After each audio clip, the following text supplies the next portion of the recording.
Mike Tyson versus Hector Mercedes, 36 years ago today. Let's take a trip down memory lane. This is 1985, the 6th of March. Empire State Plaza Convention Center, Albany, New York. Going into this fight, so we're going to take a look at a few background factors. So going into this fight, Mike Tyson had lost 2 amateur fights back to back to Henry Tillman. Because he lost those fights, he couldn't compete in the 1984 Los Angeles Olympics. If you know about boxing, normally the amateur route is to, maybe like win like an ABA in the UK or Golden Gloves in America, and then go on to compete in the Olympics, get a medal, so you sort of like get sponsorships and more deals and recognition, and then go on to the pros. Mike didn't make the Olympics. He was able to attend because he fought in the Olympic trials, but he couldn't actually compete. Henry Tillman went on to win a gold in the heavyweights, and I believe Evander Holyfield won the bronze in the light heavyweights in the 1984 USA Olympics. So at this point now, they fought Mike Tyson's style, very aggressive, lots of body punches, not suited to the amateur style. Let's turn pro. So I'm going to now read just a little bit from Mike Tyson's autobiography called The Undisputed Truth, and I'll drop a little bit of commentary in between some of the statements in the book, right? So this is Cuss now referring to Jimmy Jacobs and Bill Caton. So Cuss never liked Jimmy's partner, Bill Caton. He thought he was too in love with his money. I didn't like him either. Where Jimmy had a great outgoing personality, Caton was a pompous old fish. Jimmy and Caton had been managing boxers for years. So Mike's going to go on and talk about how they managed Wilfred Benitez and Edward Mazario. So with that in mind, Cuss saw Jimmy and Bill as investors who wouldn't interfere with my development and would allow Cuss to have total control of my upbringing. By now, they had invested over $200,000 in me when I got back from the Olympics. So that's an important factor that, Jimmy Jacobs and Bill Caton had invested £200,000 in Mike Tyson.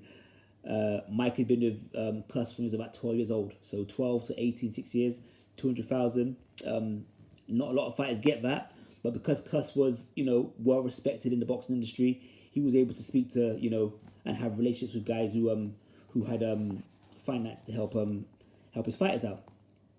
So let's talk about the contract. So in September of 1984, I signed 2 contracts. This is Mike talking here. One with Bill Caton and one with Jimmy Jacobs. Caton owned an advertising agency, and he signed me to a 7-year personal management contract, representing me for commercials and product endorsements. Instead of the usual 10 or 15%, Caton was taking 33.5%. But I didn't know the terms. I just signed it. A few weeks later, I signed a contract with Jimmy, referring to Jimmy Jacobs, and he became my manager. Standard 4-year contract, 2/3 for me, 1/3 for Jimmy, and they agreed to split the income from the contracts with each other. Cuss signed my management contract too. Under his signature, it read, Cuss D'Amato, advisor to Michael Tyson, who should have final approval of all the decisions, including Michael Tyson. And then Mike now has his management team alongside Matt Baranski, the cut man, and Kevin Rooney was in the corner doing the mitts and actually being having their role as a trainer. But Kevin Rooney was also a fighter under Cuss D'Amato as well, so he was fighting on some of Mike's cards as well as training him and taking his corner for the fight. So about a week into training for this fight with Mercedes, Mike got a bit nervous and said to Tom Patty, someone who he lived with in Cuss's house, that he was gonna quit boxing and get a job with his girlfriend's dad in some sort of like car store firm selling cars, whatever. But Tommy talked him out of it. Mike got over his nerves and got to business with the fight. Let's have a look. I was back in the gym the next day. Once I got over my nerves, I was proud that I was going to be a professional fighter. At just 18 years old, I had a great team in my corner. So, interesting point. When Mike turned pro, I believe the stats are he had 15 fights within his first 18 months. Yeah. So, besides Kevin Rooney, there was Matt Baranski. Matt was a wonderful man who was a methodical tactician. Kevin Rooney was more just in your face. We discussed giving me a nickname. Jimmy and Bill didn't think it was necessary, but Cuss wanted to call me the Tan Terror as a homage to Joe Louis the Brown Bomber. I thought that was cool, but we never ran with it. But I paid homage to the heroes of mine. I had someone put a bowl over my head and go around with an electric shaver, and they gave me a Jack Dempsey haircut. Then I decided to go the Spartan look that all my old heroes had. No socks, no robe. I wanted to bring that look back into the mainstream of boxing. My first professional bout was on March the 6th, 1985. So, looking at the fight, couldn't get the stats on Hector Mercedes, but he looked to be maybe like half an inch taller than Mike Tyson.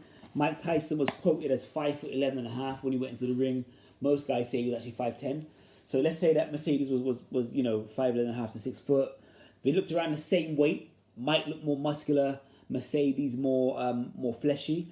I did read in the book, somewhere else in the book, that Cuss didn't know much about Mercedes, so he rang Puerto Rico, where I'm assuming Hector's from, to speak to trainers and local gyms to find out about Hector Mercedes, just to find out that he wasn't someone with a record that was deceiving, and he turned out to be better than he thought, because they wanted to give Mike a good learning curve and an easy touch on his first debut. And it's more about going through the nerves of going through a training camp, the ring walk, fighting in front of your fans, and getting through that so you understand that whole process rather than having a difficult fight.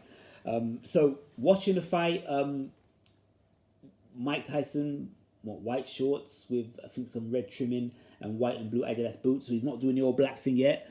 But Mike Tyson coming out throwing short right hands. He's got his left hand low, his right hand to his head.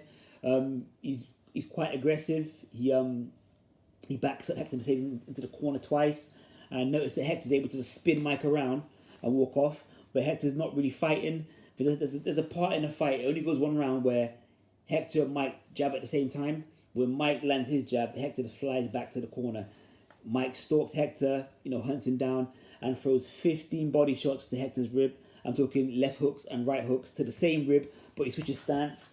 And after the 15th hook that I counted, Hector goes down. Ref gives the count. He signals to the referee that he doesn't want any more. So Mike's first professional debut, and for the highlight reels, a knockout, and many more to come. Mike Tyson is 1-0 on this day in boxing history. 36 years ago, Mike Tyson has his first fight, KO over Hector Mercedes in 1 round. Tomorrow, look out for the fight, Mike Tyson versus James Bone Crusher Smith, which would be another Let's Take a Look fight, which will be coming out tomorrow. So stay tuned to the channel. This is MSLB, Macdonald's Boxing. We're going to cover Mike Tyson fights, Inoue fights, and current fights as well that's happening. All right? Take care. Bye-bye.